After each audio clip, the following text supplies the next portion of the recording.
อ่าอรุณสวัสดิ์ธรรมสวัสดีสวัสดีตอนเจ้ากับศรัทธาสาธุชนทุกคนทุกท่านต่อจากนี้ก็จะได้ทำวัดสวดมนต์เจ้านะก่อนที่จะพิกาจารย์บิณฑบาตต่อไปวันนี้มาอยู่ในพื้นที่จังหวัดลำพูนนะได้มาเดินธุดงค์ที่จังหวัดลำพูนเข้าสู่จังหวัดเชียงใหม่จะอยู่ในพื้นที่จังหวัดเชียงใหม่ใน2-3 อำเภอนะก่อนจะถึงสงกรานต์นี้ก็คอยติดตามข่าวสารเนอะสถานที่อยู่ต่างเชียงใหม่เนาะถ้าใครอยากจะพบอยากจะปะกันช่วงนี้อยู่เชียงใหม่ก็ไปที่ไหนก็พบปะกันได้สถานญาติอยู่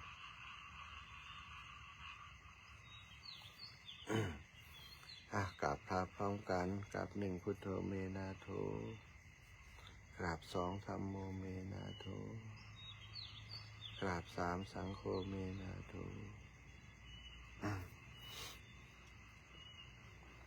อะระหังสัมมาสัมพุทโธภควาพระผู้มีพระภาคเจ้าเป็นพระอรหันต์ดับเพลิงกิเลสเพลิงทุกข์สิ้นเชิงตรัสรู้ชอบได้โดยพระองค์เองพุทธังภควันตังอภิวาเทมิข้าพเจ้าอภิวาทพระผู้มีพระภาคเจ้า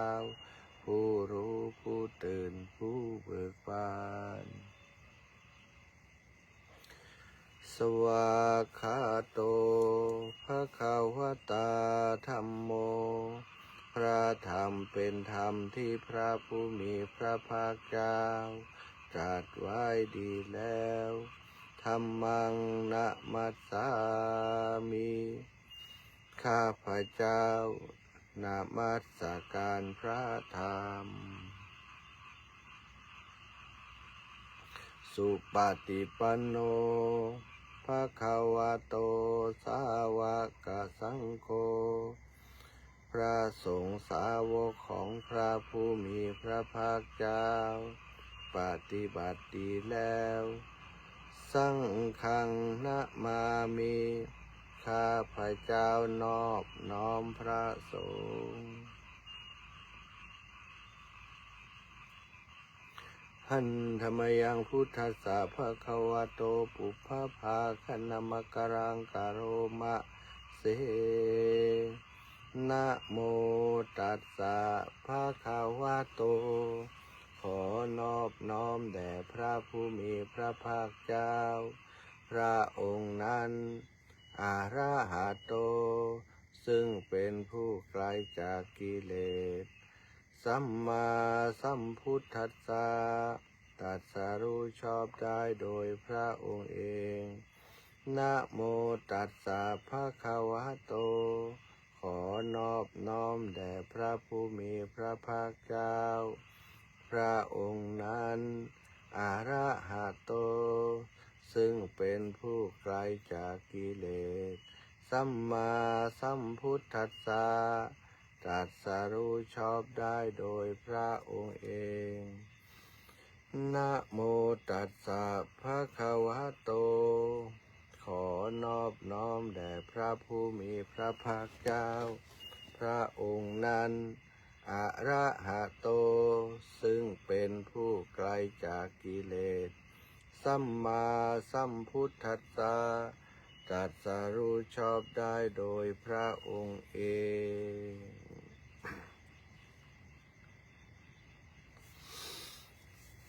หัน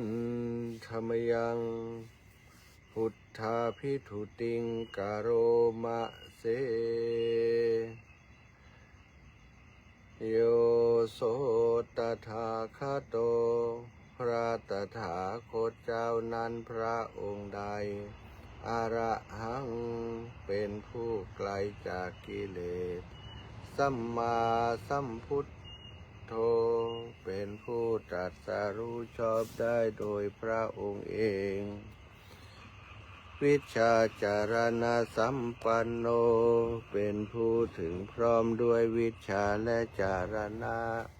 สุขโตเป็นผู้ไปแล้วด้วยดี โลกวิทูเป็นผู้รู้โลกอย่างแจ่มแจ้งอนุตตโรปุริสธรรมสารถีเป็นผู้สามารถฝึกบุรุษที่สมควรฝึกได้อย่างไม่มีใครยิ่งกว่า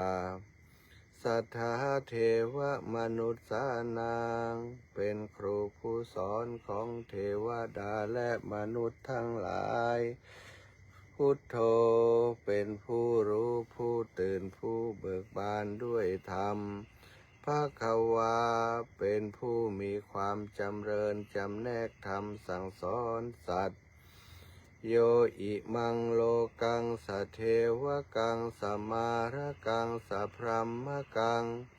สัตสะมณพรัมมณิงปะชังสะเทวมนุษย์สังสยังอภิญญาสัจฉิกัตตวาปเวเทสีพระผู้มีพระภาคเจ้าพระองค์ใดได้ทรงทำความดับทุกข์ให้แจ้งด้วยพระปัญญาอันยิ่งเองแล้วทรงสอนโลกนี้พร้อมทั้งเทวดามารพรหมและหมู่สัตว์พร้อมทั้งสามณพราหมณ์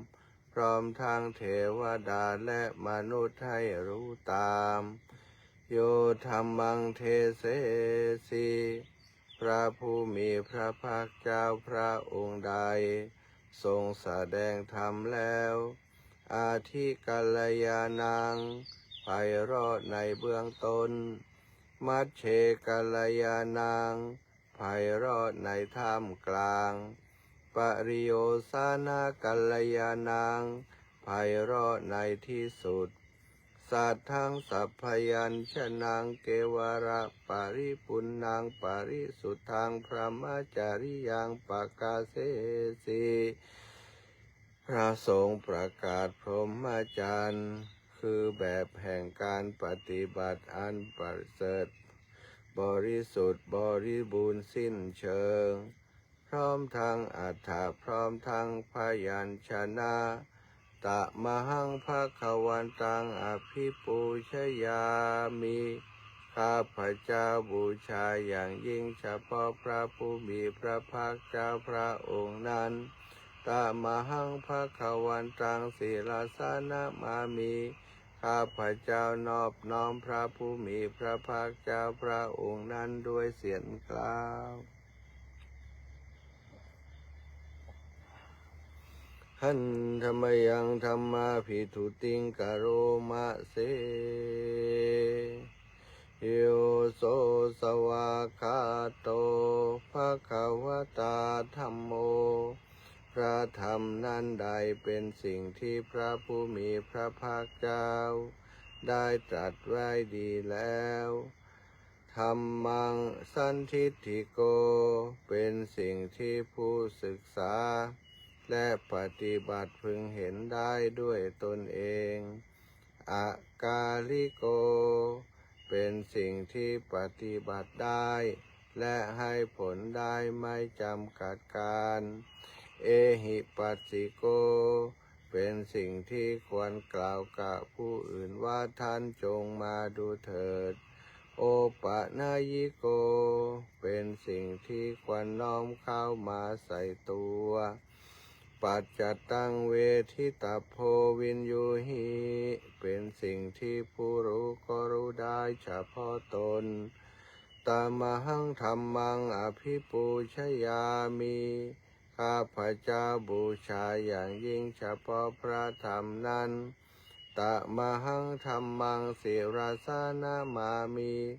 ข้าพเจ้านอบน้อมพระธรรมนั้นด้วยเสียงกล่าว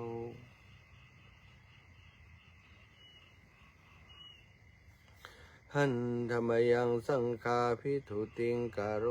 มะเสโยโสสุปฏิปันโนภควโตสาวกสังโฆสงฆ์สาวกของพระผู้มีพระภาคเจ้านั้นหมู่ใดปฏิบัติดีแล้ว อุชุปฏิปันโนภะคะวะโตสาวกสังโฆสงฆ์สาวกของพระผู้มีพระภาคเจ้าหมู่ใดปฏิบัติตรงแล้ว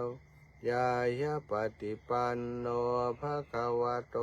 สาวกสังโฆสงฆ์สาวกของพระผู้มีพระภาคเจ้าหมู่ใดปฏิบัติเพื่อรู้ธรรมเป็นเครื่องออกจากทุกข์แล้วสามีจิปฏิปันโนภะคะวะโตสาวกสังโฆสงฆ์สาวกของพระผู้มีพระภาคเจ้าหมู่ใดปฏิบัติสมควรแล้วญาติทางได้แก่บุคคลเหล่านี้คือจัตตาริปุริสายุคานิอัฏฐปุริสปุคลาคู่แห่งบุรุษสี่คู่นับเรียงตัวบุรุษได้8บุรุษเอสาภะคะวะโตสาวกสังโฆนั่นแหละสงฆ์สาวกของพระผู้มีพระภาคเจ้าอาหุนายโยเป็นสงฆ์ควรแก่สักการะที่เขานำมาบูชาปาหุนายโยเป็นสงฆ์ควรแก่สักการะที่เขาจัดไว้ต้อนรับทักขินายโยเป็นผู้ควรรับทักษิณาทานอัญชลีการนิโยเป็นสิ่งที่เป็นผู้ที่บุคคลทั่วไปควรทำอัญชลีอนุตตรังปุญญเขตังโลกัสสะเป็นเนื้อนาบุญของโลกไม่มีนาบุญอื่นยิ่งกว่าตามหังสังฆังอภิปูชยามิข้าพเจ้าบูชาอย่างยิ่งเฉพาะพระผู้สงฆ์หมู่นั้นตามหังสังฆังศิราสานามามิข้าพเจ้านอบน้อมพระสงฆ์หมู่นั้นด้วยเสียงกล้าว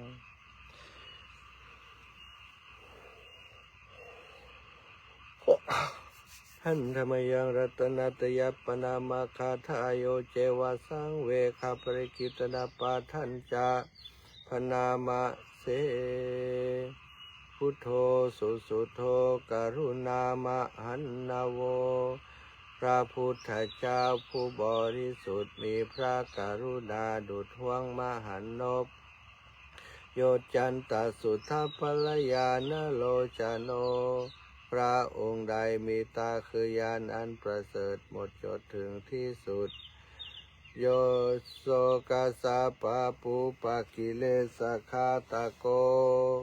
เป็นผู้ฆ่าเสียซึ่งบาปและอุปกิเลสของโลกวันทามิพุทธังอะหามาทะเรนตังข้าพเจ้าไหว้พระพุทธเจ้าพระองค์นั้นโดยใจเคารพเอื้อเฟื้อธัมโมปฏิโปวิยตัสสะสัทธุโนพระธรรมของพระศาสดาสว่างรุ่งเรืองเปรียบดวงประทีปโยมะคะปากามัตตเพทพินนโกจำแนกประเภทคือมรรคผลนิพพานส่วนใดโลกุตตโรโยจัตทัฏฐิทิปโนซึ่งเป็นตัวโลกุตตระและส่วนใดที่ชี้แนวแห่งโลกุตตระนั้นวันทามิธัมมังอะหามาทะเรนตังข้าพเจ้าไหว้พระธรรมนั้นโดยใจเคารพเอื้อเฟื้อสังโฆสุเขตาพยติเขตาสันหิโตพระสงฆ์เป็นนาบุญอันยิ่งใหญ่กว่านาบุญอันดีทั้งหลายโยทิฏฐสันโตสุขตานุโพธโกเป็นผู้เห็นพระนิพพานตรัสรู้ตามพระสุคตหมู่ใดโลลัปปะหิโนอริโยสุเมธาโสเป็นผู้ละกิเลสเครื่องโลเลเป็นพระอริยเจ้ามีปัญญาดีวันทามิสังฆังอะหามาทะเรนตังข้าพเจ้าไหว้พระสงฆ์หมู่นั้น โดยใจเคารพเอื้อเฟื้ออิเจวะเมกันตาภิปูชนัยยกังวัตถุตยังวันทยตาภิสังขตังปุญญังมยายังมามาสัพพุปัตถวามาโหนตุเวตัสสะปะภาวสิทธิยาบุญใดที่ข้าพเจ้าผู้ว่าอยู่ซึ่งวัตถุสามคือพระรัตนตรัยอันควรบูชายิ่งโดยส่วนเดียวได้กระทำแล้วเป็นอย่างยิ่งเช่นนี้ขออุปัฏฐวะทั้งหลายจงอย่ามีแก่ข้าพเจ้าเลยด้วยอำนาจความสำเร็จอันเกิดจากบุญนั้นอิทัตถาคโตโลเกอุปันโนพระตถาคตเจ้าเกิดขึ้นแล้วในโลกนี้อะระหังสัมมาสัมพุทโธเป็นผู้ไกลจากกิเลสตรัสรู้ชอบได้โดยพระองค์เองธัมโมจะเทสิโตนิยานิโกพระและพระธรรมที่ทรงแสดงเป็นธรรมเครื่องออกจากทุกข์อุปสะมิโกปรินิพพานิโกเป็นเครื่องสงบกิเลสเป็นไปเพื่อปรินิพพานสัมโพธคามิสุขตัปปเวทิโตเป็นไปเพื่อความรู้พร้อมเป็นธรรมที่พระสุคตประกาศมายันตังธรรมังสุตตวาเอวังชานามาพวกเราเมื่อได้ฟังธรรมนั้นแล้วจึงได้รู้อย่างนี้ว่าชาติปิทุกขาแม้ความเกิดก็เป็นทุกข์ชราปิทุกขาแม้ความแก่ก็เป็นทุกข์มรณะปิทุกขังแม้ความตายก็เป็นทุกข์โสกปริเทวทุกขโทมนัสสุปายาสาปิทุกขาแม้ความโศกความร่ำไรรำพันความไม่สบายกายความไม่สบายใจความคับแค้นใจก็เป็นทุกข์อปิเยหิสัมปโยโคทุกโขความประสบกับสิ่งไม่เป็นที่รักที่พอใจก็เป็นทุกข์เยปิเยหิวิปโยโคทุกโขความพลัดพรากจากสิ่งเป็นที่รักที่พอใจก็เป็นทุกข์ยัมปิชังนรพติตัมปิทุกขังมีความปรารถนาสิ่งใดไม่ได้สิ่งนั้นก็เป็นทุกข์สังขิตเตนะปัญจุปาทานาขันธาทุกขาว่าโดยย่ออุปาทานขันธ์ทั้งห้าเป็นตัวทุกข์สายยะที่ทางได้แก่สิ่งเหล่านี้คือรูปูปาทานาขันโธขันธ์อันเป็นที่ตั้งแห่งความยึดมั่นคือรูปเวทนูปาทานาขันโธขันธ์อันเป็นที่ตั้งแห่งความยึดมั่นคือเวทนาสัญญูปาทานาขันโธขันธ์อันเป็นที่ตั้งแห่งความยึดมั่นคือสัญญาสังขารูปาทานาขันโธขันธ์อันเป็นที่ตั้งแห่งความยึดมั่นคือสังขาร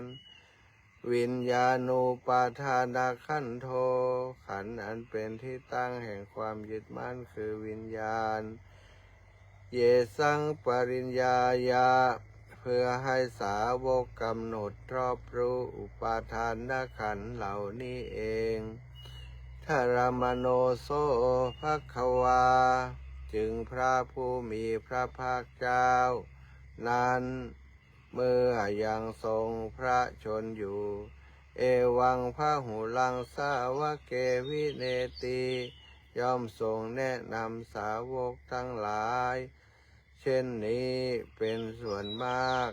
เอวังภาคาจะปัญหัสสะภะคะวะโตสาวกเกสุอนุสาสนีพหุลาปวัตติอันหนึ่งคำสั่งสอนของพระผู้มีพระภาคเจ้านั้น ย่อมเป็นไปในสาวกทั้งหลายส่วนมากมีส่วนคือการจำแนกอย่างนี้ว่ารูปังอนิจจังรูปไม่เที่ยงเวทนาอนิจจาเวทนาไม่เที่ยงสัญญาอนิจจาสัญญาไม่เที่ยงสังขาราอนิจจาสังขารไม่เที่ยงวิญญาณังอนิจจาวิญญาณไม่เที่ยงรูปังอนัตตารูปไม่ใช่ตัวตนเวทนาอนัตตาเวทนาไม่ใช่ตัวตนสัญญาอนัตตาสัญญาไม่ใช่ตัวตนสังขาราอนัตตาสังขารไม่ใช่ตัวตนวิญญาณังอนัตตาวิญญาณไม่ใช่ตัวตนสัพเพสังขาราอนิจจาสังขารทั้งหลายทั้งปวงไม่เที่ยงสัพเพธัมมาอนัตตาติธรรมทั้งหลายทั้งปวงไม่ใช่ตัวตนดังนี้เตมะยังโอตินนามมหาพวกเราทั้งหลายเป็นผู้ถูกครอบงำแล้วชาติยาโดยความเกิดชารามรณะนาโดยความแก่และความตายโสเกหิปริเทเวหิทุเคหิโทมนัสเสหิอุปายาเสเอหิโดยความโศกความรำไรรำพันความไม่สบายใจความไม่สบายใจความคับแค้นใจทั้งหลายทุกโคตินนาเป็นผู้ถูกความทุกข์อย่างเอาแล้วทุกขปเรตาเป็นผู้มีความทุกข์เป็นเบื้องหน้าแล้วอัปเปวะนามิมัสสะเกวรัสสะทุกขคันทัสสะอันตกิริยายะสังวัตตุติถ้าทำฉะไหนการทำที่สุดแห่งกองทุกข์ทั้งสิ้นนี้จะพึงปรากฏชัดแก่เราได้จิระปรินิพพุตัมปิตังภคะวันตังอุทิสะอรหันตังสัมมาสัมพุทธังเราทั้งหลายอุทิศเฉพาะพระผู้มีพระภาคเจ้า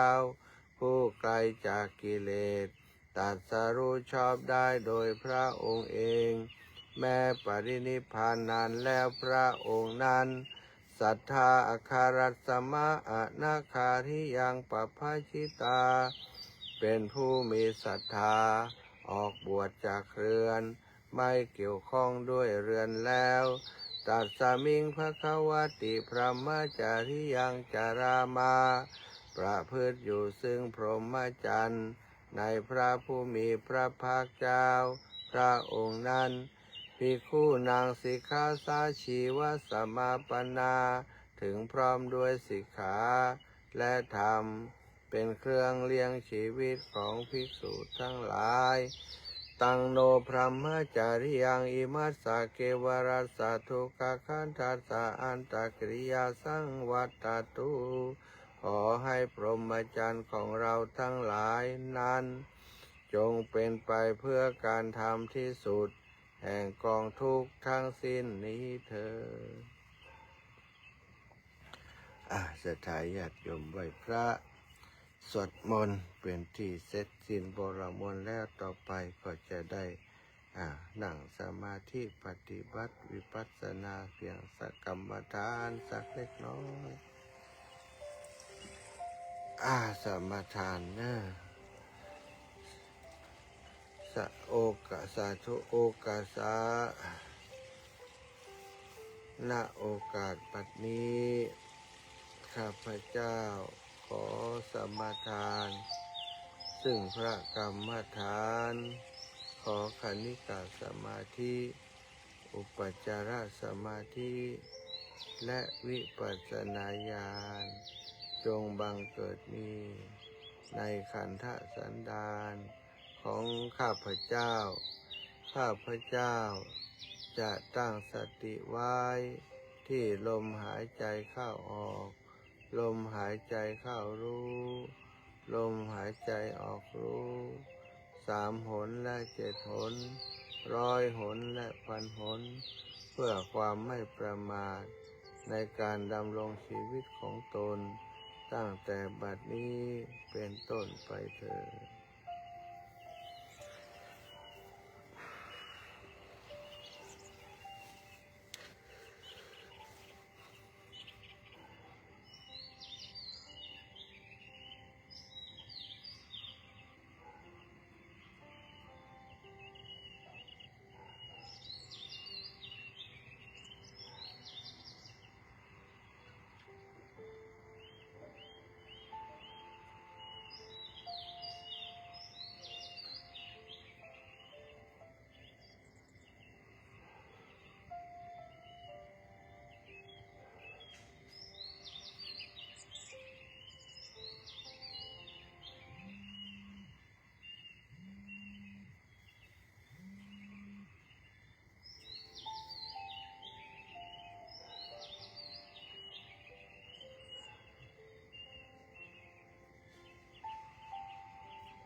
พอสมควรแก่เวลานะ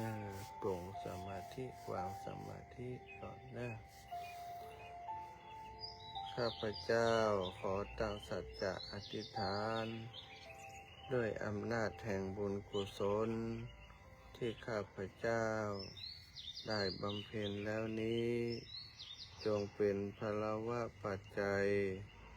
เป็นนิสัยตามทรงให้มีความสุขความเจริญและเกิดปัญญาญาณทั้งชาตินี้ชาติหน้าตลอดชาติอย่างยิ่งจนถึงความพ้นทุกข์คือพระนิพพานในอนาคตการโน้นเทินข้าพเจ้าขอตั้งจิตอุทิศผลบุญกุศลนี้แผ่ไปให้ไพศาลถึงมารดาบิดาครูอาจารย์ทั้งลูกหลานญาติมิตรสนิทกันท่านคนเคยร่วมงานการทั้งหลายขอให้ได้กุศลผลของฉันทั้งเจ้ากรรมนายเวรและเทวันขอให้ท่านได้กุศลผลนี้เถิดอิตังตานากรรมังนิพพานาปัจจโยโหนตุโนนิจจังอิตังศีลกรรมังนิพพานาปัจจโยโหนตุโนนิจจังอิตังภาวนากรรมังนิพพานาปัจจโยโหนตุโนนิจจังยังกินจิกุสาลังกัตตพังกัมมังสัพเพหิกาเตหิกาตังปุญญังโนอนุโมทันตุ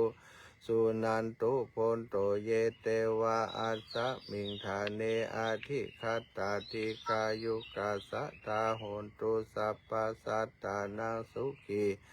อัตตานังปาริหารันตุมาตาปิตาสุขิตาโหนตุทุกขาปมุญจันตุสัพเพยาตากาสุขิตาโหนตุทุกขาปมุญจันตุสัพเพอายาตากาสุขิตาโหนตุทุกขาปมุญจันตุสัพเพปิสาสัพเพยกา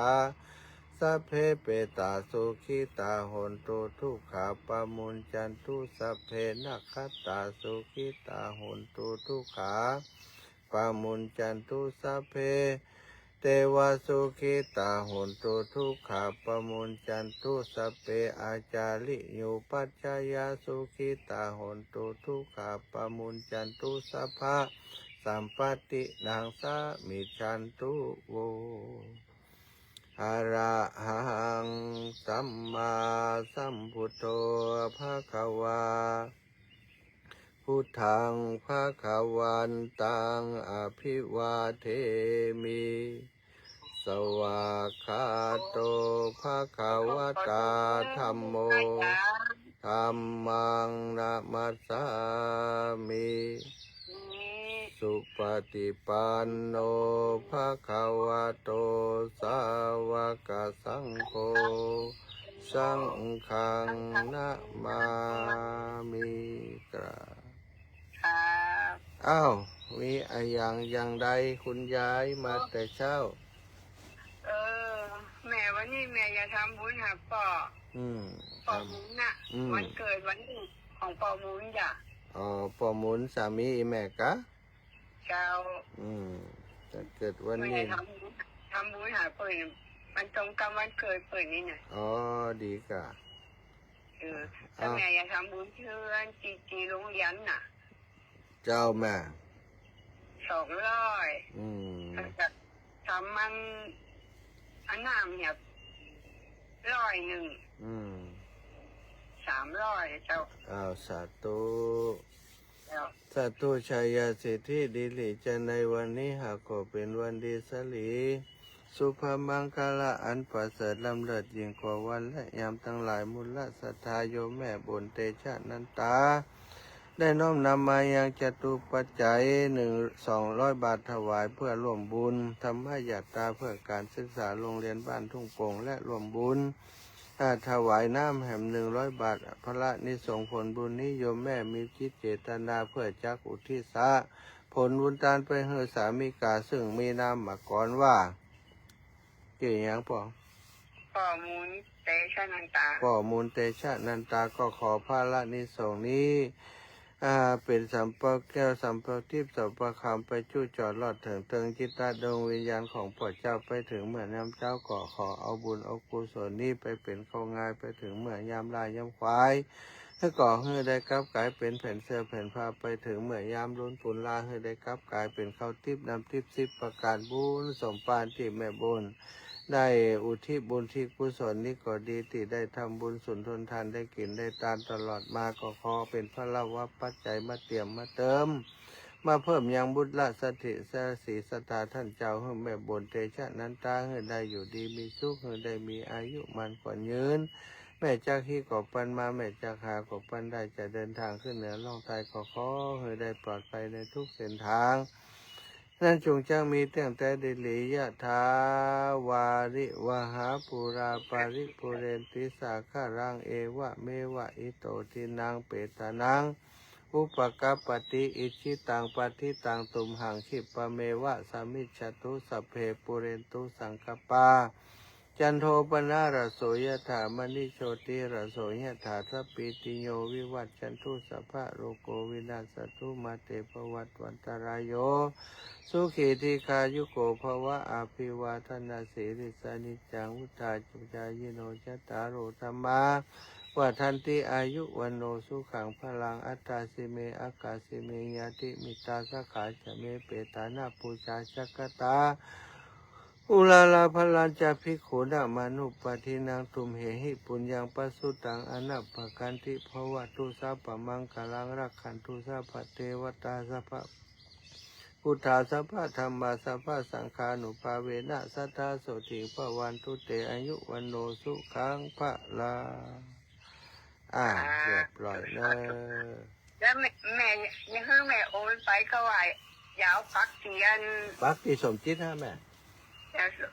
เจ้าเจ้าอันนี้นะเจ้าอีกไม่ทีเดียวกันฮะแม่เจ้าบุญรักษาแม่เนอะแม่ขอโทษเนอะนะแม่ก็จะโทรถามว่าสวดมนต์แล้วยังเนี่ยกำลังสวดพอดีเนาะเจ้าถูกเนอะเสร็จละจบละเจ้าบุญรักษาเป็นกันเจ้า